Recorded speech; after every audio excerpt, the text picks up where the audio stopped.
Bonjour à tous, nous sommes à Liwa, à Nuremberg, et comme chaque année, nous venons sur le stand de chez Browning.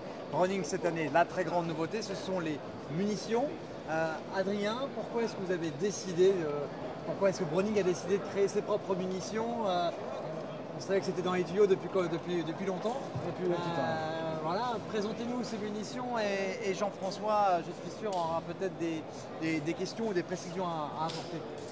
Alors voilà, à la genèse des munitions Browning, il faut savoir qu'on a pour objectif d'équiper le chasseur de A à Z.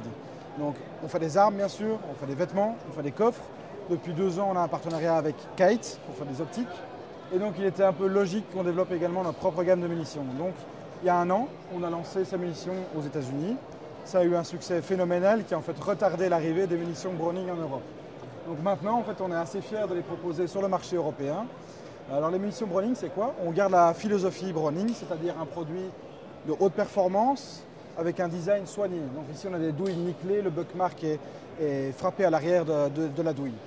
Donc on a pour l'instant uniquement 2 références avec les calibres les plus courants sur le marché européen. On a tout d'abord la BXR, qui a une tête creuse, une pointe en matrix, c'est-à-dire un mélange de polymère et de cuivre, et qui a pour vocation à expanser au plus vite. Donc ce sera pour le gibier moyen, donc les petits sangliers, les chevreuils.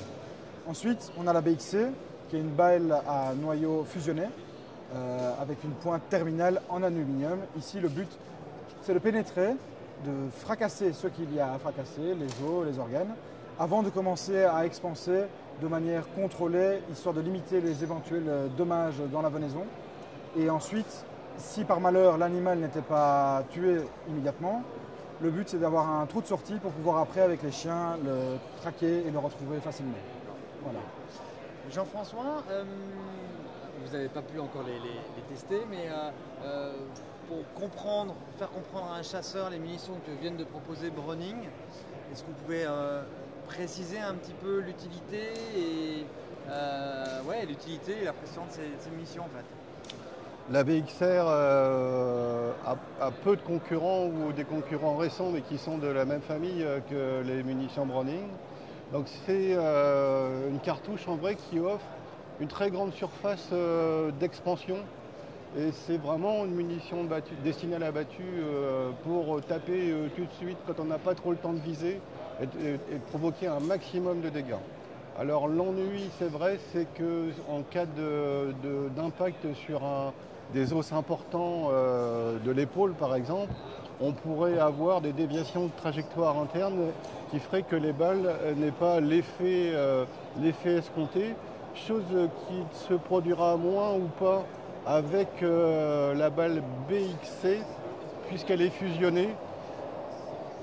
Comme d'autres balles fusionnées, on a un système de forcement de l'expansion qui est très intéressant pour pas que la balle se transforme en projectile trop dur et trop perforant. Donc on voit de l'air ici en dessous la pointe qui est en aluminium qui est indéformable, qui est moins déformable que d'autres pointes qui seraient en produits synthétiques. Et un petit peu d'air ici entre deux qui fait qu'au moment de l'impact, on aura un effet pas d'explosion, mais de forcement, d'ouverture de la balle. Donc j'ai une balle qui va produire un effet d'expansion dès l'impact, qui ne se désolidarisera pas, comme il pourrait se produire avec l'autre, et d'où une forte probabilité de sortie du projectile toujours intéressante pour la recherche au sens si on a une mauvaise blessure. Tout à fait. Merci de ces précisions. Adrien, les chasseurs peuvent déjà commencer à s'équiper. On a commencé à expédier les munitions Browning ces dernières semaines, donc dans les prochaines semaines, toutes les armeries de France, on l'espère, seront dotées de munitions Browning et on espère tous les chasseurs de France aussi, évidemment. Très bien. Rajouter une petite chose? Oui, bien sûr. Juste pour la satisfaction de beaucoup de tireurs ou de beaucoup de chasseurs, c'est qu'il y a une coiffe métallique ajoutée sur ce projectile-là qu'on ne retrouve nulle part ailleurs, qui va donc protéger la pointe. Et celle-ci est entièrement métallique parce qu'elle est intégralement en aluminium. Donc les pointes sont protégées dans les temps de chargement, risquent pas de s'abîmer. sont protégées aussi à l'intérieur des chargeurs, elles risquent moins de s'écraser ou pas du tout par les effets du recul.